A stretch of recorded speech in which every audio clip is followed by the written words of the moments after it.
दिसंबर 1878 इतिहास का एक ऐसा दिन था जिस दिन जॉर्जियन टाउन के गोरी नाम के जगह पर एक लीडर का जन्म हुआ था।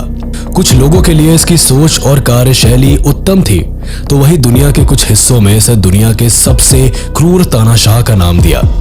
आगे चलकर यही बालक दुनिया के सबसे पहले कम्युनिस्ट स्टेट का तानाशाह बना। इसने सोवियत यूनियन में इंडस्ट्रियलाइजेशन लाई, तो वही दुनिया के सबसे बड़े फेमाइन को भी कुचला।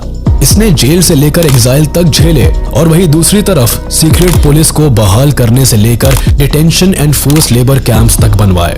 जी हाँ, हम बात कर रहे हैं अक्टूबर रेवोल्यूशन, मार्क्सिज्म के सबसे मजबूत नेता बनकर उभरे द डिक्टेटर स्टालिन की। His popularity far outstripped that of any other world leader. In the Soviet Union, his image was everywhere. He had become a living icon. Stalin left his forces in no doubt as to who they should fear most, him or Hitler. A crucial chapter in the story of that struggle is the death of one of the fathers of the Cold War, Joseph Stalin. 1878 में Georgia के गोरी शहर के एक बेहद गरीब परिवार में स्टालिन का जन्म हुआ और उसके बचपन का नाम रखा गया योसेफ विसारियोनोविच जुगाशिवली, जिसे आगे जाकर उसने जोसेफ विसारियोनोविच स्टालिन रखा, जहां स्टालिन का मतलब होता है मैन ऑफ स्टील। जोसेफ के पिता विसारियोन जुगाशिवली एक कॉबलर थे। वैसे तो जोसेफ की माँ उसे बहुत प्यार करती थी, लेकिन उसके पिता शराबी थे।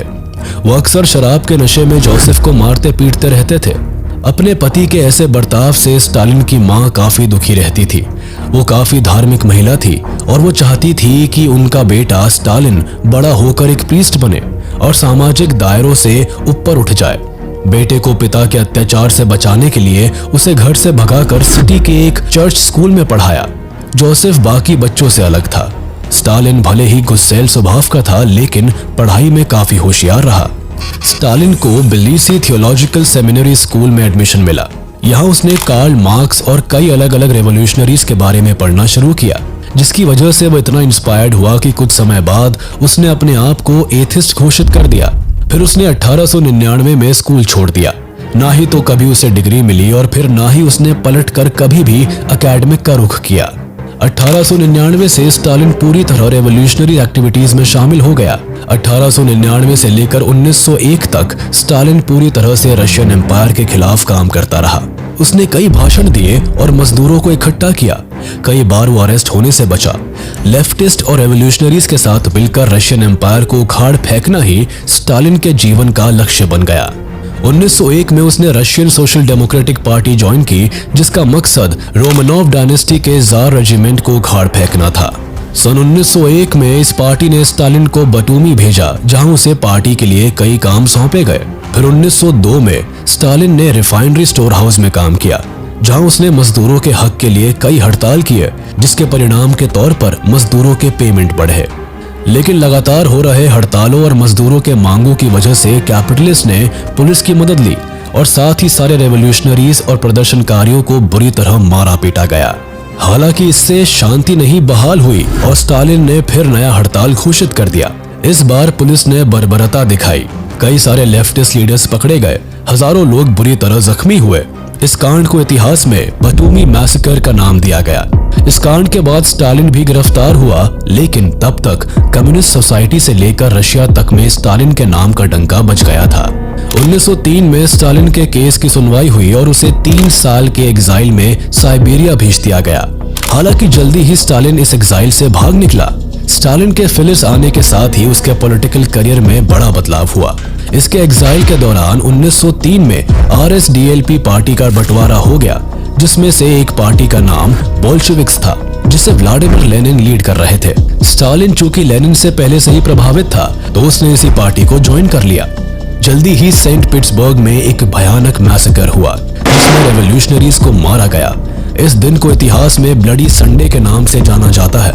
इसी के बाद स्टालिन ने लेफ्टिस्ट की टोली बनाई, जिसका नाम दिया गया रेड बैटल स्क्वाड। इस स्क्वाड का काम था लोकल पुलिस पर हमला और हथियारों की चोरी। फिर इन्होंने फंड वगैरह इकट्ठा किए। इस घटना ने स्टालिन का पार्टी में प्रभाव और अधिक बढ़ाया।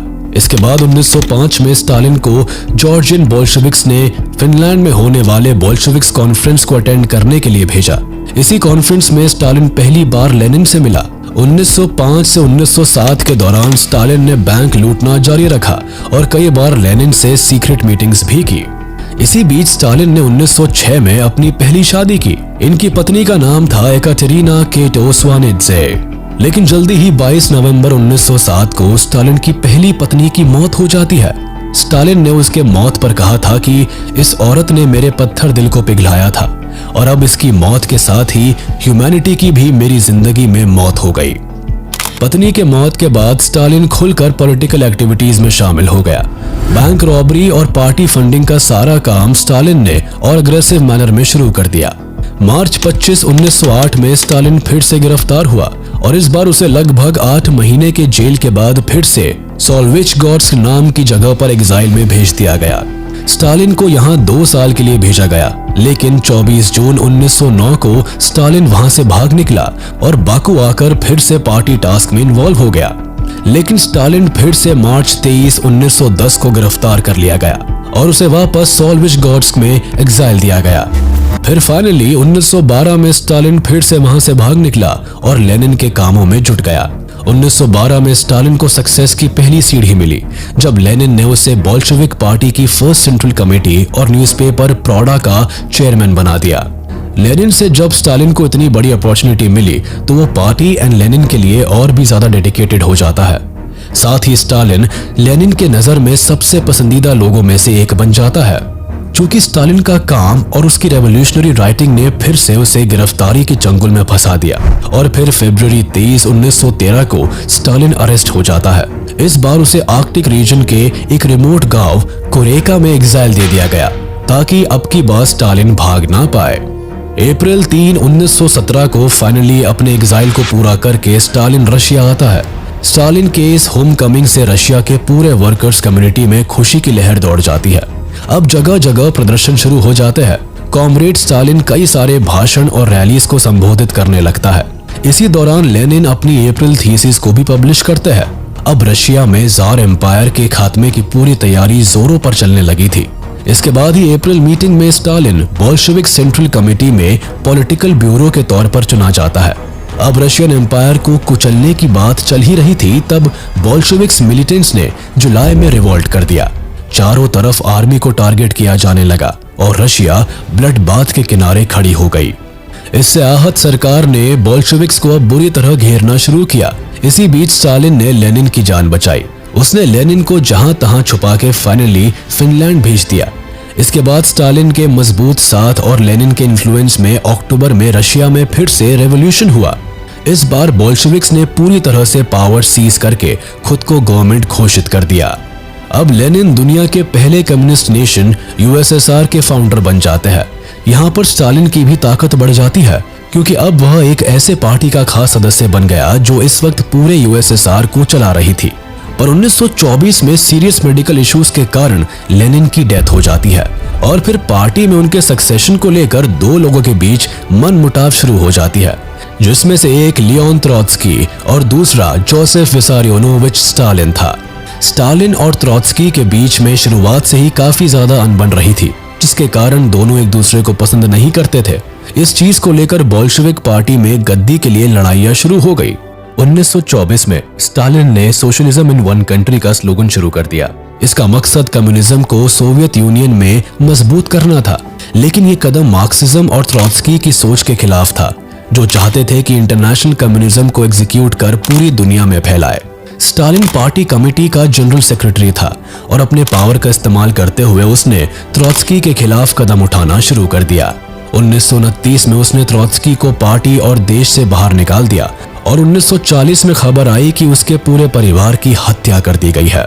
हिस्टोरियंस की बात मानी जाए तो स्टालिन ने एक ऐसे ऑर्गेनाइजेशन बनाया था जिसका नाम NKVD था। यह ऑर्गेनाइजेशन एक खुफिया पुलिस थी जिसका काम लोगों को मारना और सजाएं देने का था। 1930 आते आते स्टालिन डिक्टेटरशिप पावर में आ जाता है और अपनी पहली 3 5 इयर्स प्लान को 1 अक्टूबर 1928 को लागू कर देता है। अकॉर्डिंग टू दिस प्लान वो एक्सेसिव और एक्सेलरेटेड इंडस्ट्रियलाइजेशन पर काम करना चाहता था और इस प्रोजेक्ट से यूएसएसआर को काफी फायदा भी पहुंचा।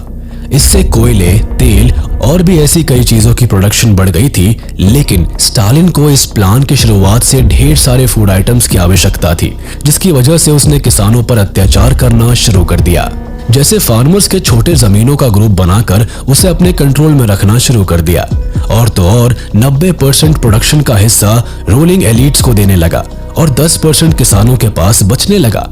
अभी इन परेशानियों से फार्मर्स उभरे भी नहीं थे कि अचानक से प्राकृतिक मुसीबतें आने लगी, जिससे हार्वेस्टिंग आधे से भी कम होने लगी और लगभग सारा फसल रूलिंग एलिट्स को जाने लगा।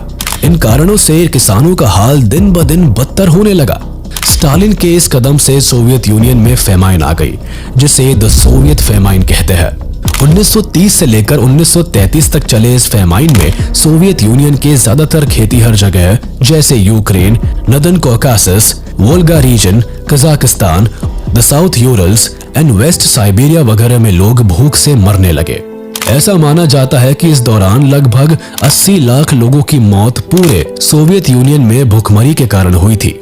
लगातार लोगों पर ब्रुटैलिटी बरसाते हुए और लाखों को मौत के घाट उतारते हुए स्टालिन को धीरे धीरे ऐसा महसूस होने लगा था कि अब उसकी गद्दी शायद छीनी जा सकती है, जिसके कारण उसने एक भयानक फैसला लिया। उसने एक ऐसे एक्ट को लाने की कोशिश की जो दिल दहला देने वाला था।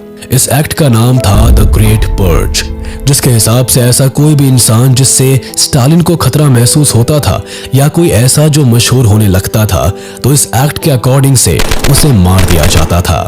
1934 के करीब स्टालिन ने एनकेवीडी को बनाया, जिसका काम लेबर्स के चलाने का और लोगों को सजा देने का था।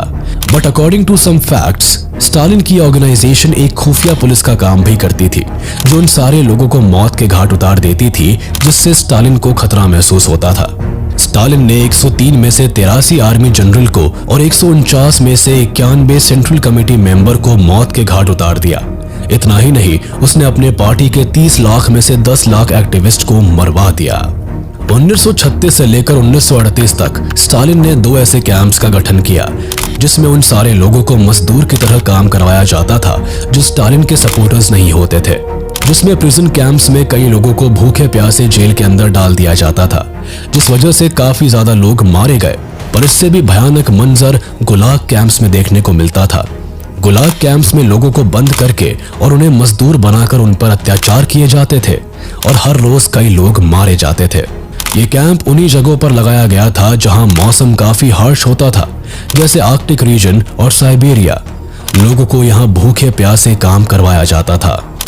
एन एप्पलबॉम ने अपनी किताब Gulag history of the Soviet camps में जिक्र किया है कि इस कैंप के अंदर लोगों को इतना भूखा रखा जाता था कि कई बार वो एक दूसरे को खाने की कोशिश करते थे। और 1929 से 1953 के बीच में इन कैंपों में लोगों के मरने का आंकड़ा 45 लाख तक पहुंच चुका था। 1939 में वर्ल्ड वॉर 2 शुरू हुआ और ये वक्त था जब वर्ल्ड वॉर 2 का डर लगभग सारे यूरोपियंस के दिल में बैठा था। ऐसे में स्टालिन ने पहले तो एंटी जर्मन अलायंस करने की कोशिश की, लेकिन बाद में उसने एडोल्फ हिटलर के साथ पैक्ट साइन कर लिया, जिसके तहत सोवियत यूनियन और जर्मनी दोनों एक दूसरे पर ना तो अटैक करेंगे और ना ही एक दूसरे के एनिमीज का साथ देंगे। 1940 में स्टालिन ने हिटलर से हाथ मिलाया, लेकिन उसी साल यूएसएसआर पर एडोल्फ हिटलर का आतंक छाने लगा। रशिया को अपने हाथ में लेने के लिए सोवियत यूनियन पर चढ़ाई कर देता है, लेकिन जर्मनी की ये गलती उन्हें भारी पड़ती है जब द सोवियत रेड आर्मी उन्हें बुरी तरह स्टालिनग्राड में हरा देती है। और इसके साथ ही स्टालिन का वर्चस्व एंटायर ईस्टर्न यूरोप में लगभग अगले 50 सालों तक के लिए बढ़ जाता है। इसके बाद Soviet union, the great Britain, China और यूनाइटेड स्टेट्स ऑफ अमेरिका मिलकर अपना अलायंस फॉर्म करते हैं और 1945 को नागासाकी अटैक के साथ वर्ल्ड वॉर 2 जीत जाते हैं। स्टालिन अपने आखिरी के कुछ सालों में मॉस्को के एक छोटे से कॉटेज में रहने लगा, जहां वो ज्यादा लोगों से मिलता नहीं था। लेकिन गौर करने वाली बात यह है कि उसने अपने 4 खास कॉमरेड्स को अक्सर फिल्म देखने और दावत पर बुलाया करता था। कई हिस्टोरियंस का ऐसा मानना था कि स्टालिन इन चारों को अपने यहाँ डिप्रेशन को दूर करने के लिए नहीं, बल्कि पूरे सोवियत यूनियन पर नजर रखने के लिए बुलाया करता था। स्टालिन के इन 4 खास कॉमरेड्स का नाम था Georgy Malenkov, Stalin's deputy premier, Lavrentiy Beria, chief of secret police services, Nikita Khrushchev, Stalin successor and Nikolai Bolgavich, जो कि स्टालिन के डिफेंस मिनिस्टर थे। 1945 में पहली बार स्टालिन को दिल का दौरा पड़ा, जिसके बाद उसकी हालत लगातार बिगड़ती चली गई। जिस समय स्टालिन को हार्ट अटैक आया तो उसी समय उसे देख रहे डॉक्टर को फौरन जेल में बंद कर दिया गया।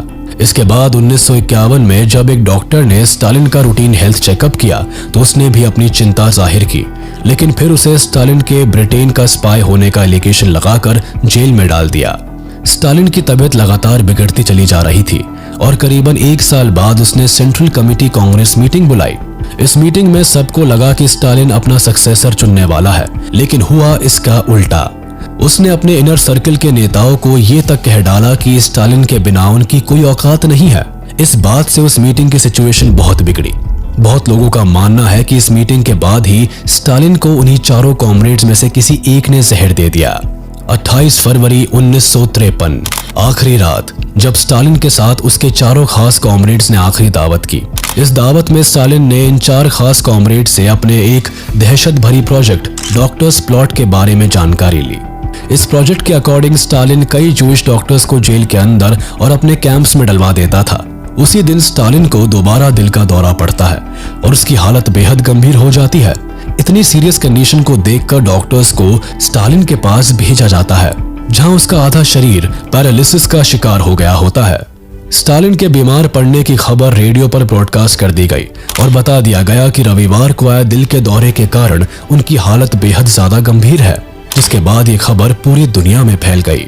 5 मार्च सन 1953 की रात जब जोसेफ विसारियोनोविच स्टालिन ने अपनी आखिरी सांसें ली, तब जाके इस तरह सोवियत यूनियन के इस क्रूर तानाशाह का अंत हुआ। इनकी मौत भले ही मिस्टीरियस रही, लेकिन इनके फ्यूनरल में लाखों लोग इकट्ठा होकर आंसू बहा रहे थे। भले ही इतिहास उन्हें क्रूरल डिक्टेटर बोले, लेकिन स्टालिन ने पूरी जिंदगी खुद को रेवोल्यूशनरी और कॉमरेड ही बोला और इसी शान के साथ उसने अपनी आखिरी सांसें ली।